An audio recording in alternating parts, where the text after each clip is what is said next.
Thank you, Mr. Chair. Today's hearing is an opportunity to acknowledge the jarring reality that for some years we did not have a functional First Amendment in this country. The vast powers of the federal government were mobilized to do the very thing that the First Amendment forbids, that is, abridge the freedom of speech of American citizens.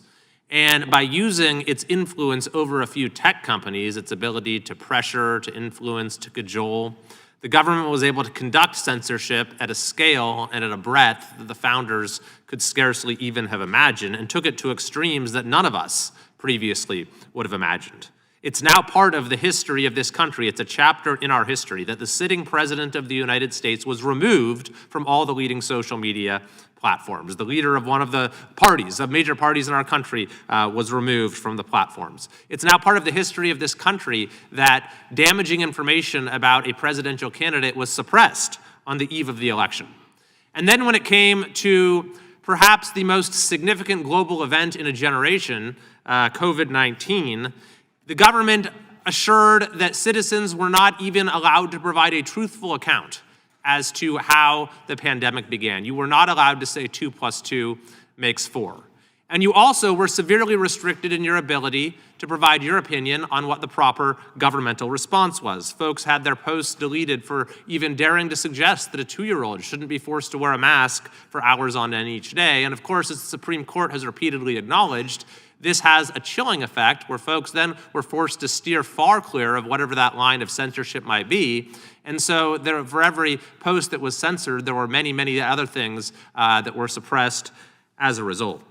I think this is also an opportunity to acknowledge how important the oversight of this committee was. In fact, it is likely some of the most important oversight, congressional oversight that has been done in the history of the United States Congress, is that by exposing what Mr. Schellenberger has called the censorship industrial complex, we were able to get tangible outcomes where censorship outfits were ended, specific tangible censorship operations were ended. You even had Mark Zuckerberg come out and detail exactly the governmental pressure that was brought to bear upon him. And he even went so far as to say that what Elon did for the Twitter files, Jim Jordan did for the entire industry. But beyond those specific results, I think that this oversight effort has also been successful in preventing censorship from becoming a norm in American life, which is, I think, a very important result. I mean, we forget that freedom of speech is historically anomalous. It's somewhat counterintuitive. It's not even embraced by many of our nominally democratic allies around the world today.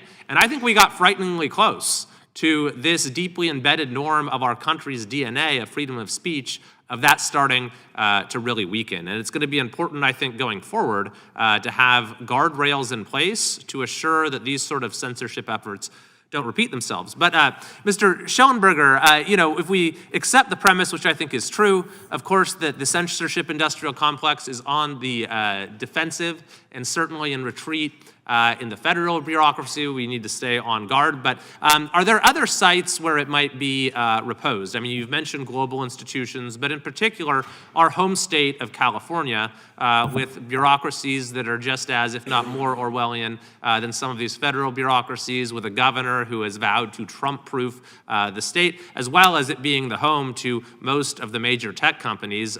Do you see risks there, and how might we conduct oversight to make sure that doesn't happen?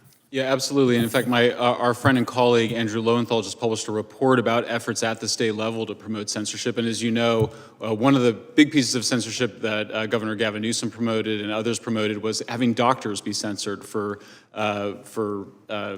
not prescribing the official orthodoxy when it came to COVID. The other thing that we see is a lot of media literacy programs. They're called media literacy. They're basically just teaching kids to accept whatever the mainstream news media tell them without questioning it. It's the opposite of what John Dewey created with his critical thinking program in the University of Chicago, this incredibly important promotion of the idea of how to think critically, not relying on expert sources, always being skeptical. So I do think there's a lot of work that we need to do, and certainly our home state is a place to start. Thanks very much. Thanks to all the witnesses for your testimony and your assistance in this entire effort of this committee, and I yield back. The gentleman yields.